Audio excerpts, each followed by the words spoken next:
লাগে তোমার সবকিছু আমাদের ভালো লাগে সব ও আর একটা কথা না বললেও না, তোমার তোমার গলাটাও খুব সুন্দর, তোমার কথাবার্তা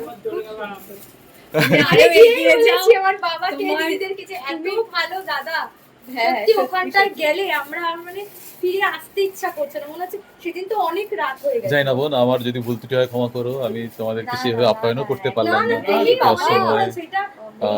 কিছুই না, ভগবানের কাছে এসেছি ব্যাস, এটাই অনেক। এই খাওয়াটাই আবার এসো কাকা, গিরিধারীর কাছে মন থেকে প্রার্থনা করি তোমাদের জন্য, প্রত্যেকের জন্যই, যে ভগবান যেন তোমাদেরকে খুব ভালো রাখে, খুব ভালো রাখে।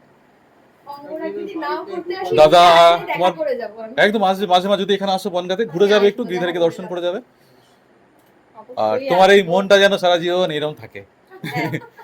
মানুষ তো আমরা, ভুল ভ্রান্তি তো হবেই প্রত্যেক মুহূর্তে, কিন্তু যেন আবার শুধরে নিয়ে আবার যেন ভালো পথে চলতে পারি। জায়গাটা ভালো লাগছে, খুব ভালো লাগছে, এত সুন্দর করে সাজানো গোছানো, মানে এত সুন্দর, খুব ভালো লাগছে, খুব ভালো লাগছে। তোমাদের মতো ভক্তকে পেয়ে আমরাও ধন্য আজকে, সত্যি বলছি মন থেকে।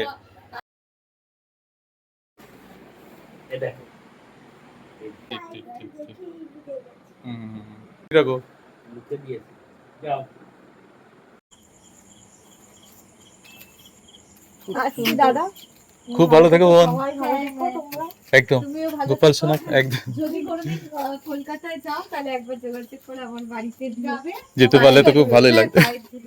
ওরকম বলো না, নিশ্চিত তোমাদের বাড়িতে যেতে পারলে আমিও ধন্য হব, যে ভক্তের ঘরে। বৌদিকে নিয়ে পুষ্পুকে নিয়ে যাবে, সবাইকে নিয়ে ঠিক আছে? নিশ্চয়ই যাবো, নিশ্চয়ই যাবো, আবার আসবো, একদম আসছি দাদা। দাদা না আসলেও আসবে, এমনি আসবো, এমনি আসবে, এটা তোমাদেরই বাড়ি, নিজেদের বাড়ি, নিজের দাদার বাড়ি, এই জন্য একদম। ঠিক আছে আসছি। তোমরা এত ভালো মানুষ, সত্যি এটা এটা আমার প্রাপ্তি, অনেক বড় পাওয়া এটা একটা আজকে, এটা সবাই হয় না।